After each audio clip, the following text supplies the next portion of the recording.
What happens when you choose to turn your back on your parents' religion, particularly when they're people who hold their faith dear? We often focus on those converting, but what about those who leave? Apostates, as they're known, can face discrimination. In extreme cases, they're punished by families. Newsnight spoke to 3 people from devout Islamic backgrounds who've lost their faith.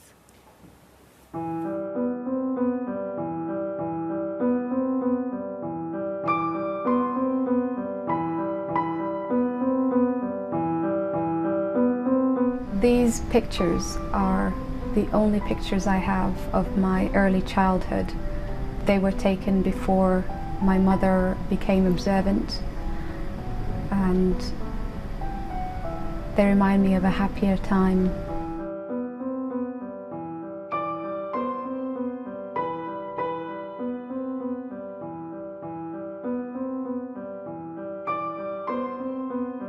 When you have to lie as much as you do, it's like when you're not a believer amongst the believers. It's really, it just drains you. It drains you in every single way possible.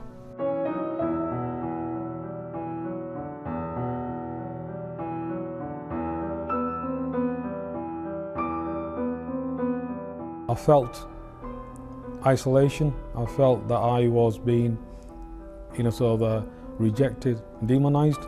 I felt that my thoughts weren't being respected, and it was hard because I knew that I would have problems at home.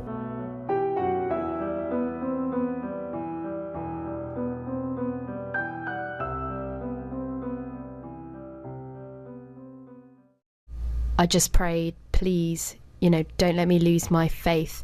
That's all I wanted.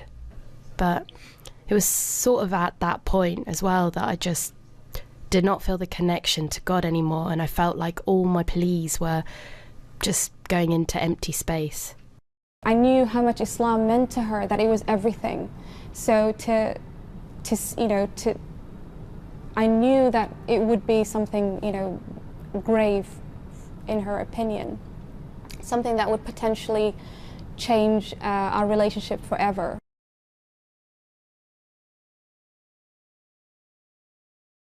I was run about 15 years old plus, that I told them, and they didn't receive that well. I got abuse from my mum, swearing at me, telling me that Allah would be angry with me and that I will, bring a curse upon the family. I remember her reaction to this day. She began to cry, and it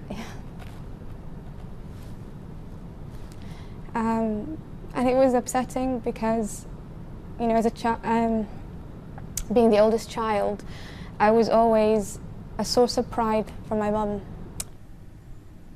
And she looked at me, and I think that it really registered with her, and she said to me, "Amal, if it's between you and Allah, I choose Allah." And that's when I felt that the lines were clearly drawn, that I'd crossed a point of no return. One of the uncles got in the front of the car, the other uncle was at the back of the car, and I was scared because one of my uncles has been in and out of prison for fighting. So yeah, I was terrified, but it was only halfway through the journey that I knew that something was wrong. It was only when I got to the airport that I found out that I was due on a flight there to Pakistan, and I was threatened either I get on the flight or he would, beat the hell out of me. And why did they want to take you back to Pakistan? I suppose in their eyes I was out of control. I don't even want to think about the possibility of what would happen if they found out. I'm just too scared.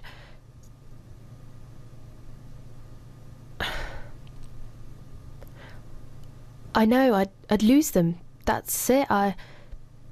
Especially because all my mum cares about is that I'm a Muslim, and then that's the one thing that you've gone and said that that's the one thing you can't do for her.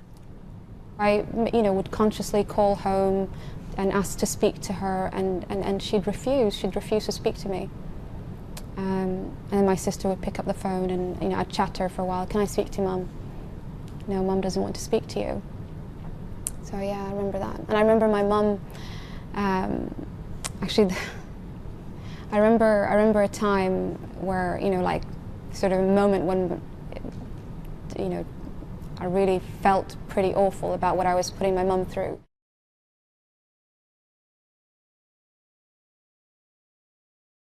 A prayer is where you ascend to the heavens, you have connected to Allah, then you have surrendered. Allahu Akbar, Allah. Nobody should discriminate a person just because they have left faith.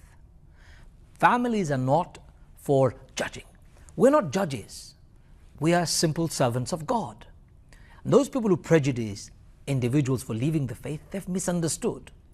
Islam is about embracing even your enemy. Islam is about teaching those who may not have learned the faith properly. Islam is about sharing the goodness of the faith. It's not manifested if you're going to outcast them, prejudice them, throw them out of your mosque, in your center, your community, you would not speak to them. It's not a very loving way of approaching a human being. Leaving your faith is a shock for your immediate family. And sometimes people exercise this pressure, maybe thinking that once the pressure is exercised, the person will think about it, reconsider the matter, maybe come back to the faith. And by pressure, do you mean? Social pressure, maybe psychological pressure. Different people have different ways of exercising, maybe bullying, maybe emotional blackmailing, whatever. Different people from different faiths exercise different ways. And but you think that's wrong? Not in all cases, not all types of pressure. I'm one person against many, and I'm the one within that world that is completely wrong. I've turned into the enemy, so I'm not just going to risk and go into that battle for no reason. If we understand Islam as a comprehensive way of life, which is, then of course leaving Islam will change everything. And as I told you, it includes changing the political allegiance, the social life. So it is treachery to Islam. If he has committed that, then in an Islamic state before an Islamic court, it is like the punishment of treason, because it is treason. And that punishment is? As you know, is a capital punishment.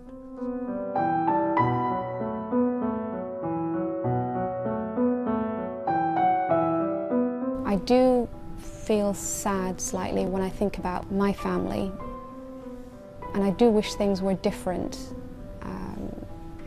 but I'm very happy in my life. I don't know what the future holds for me. I don't know. It's just changed everything. You don't know how you're going to do anything anymore, and everything you do is going to be completely on your own. I like to meet my brother that I never met. My parents had another baby boy when I left home. And I just want to go home and hug my family that I miss.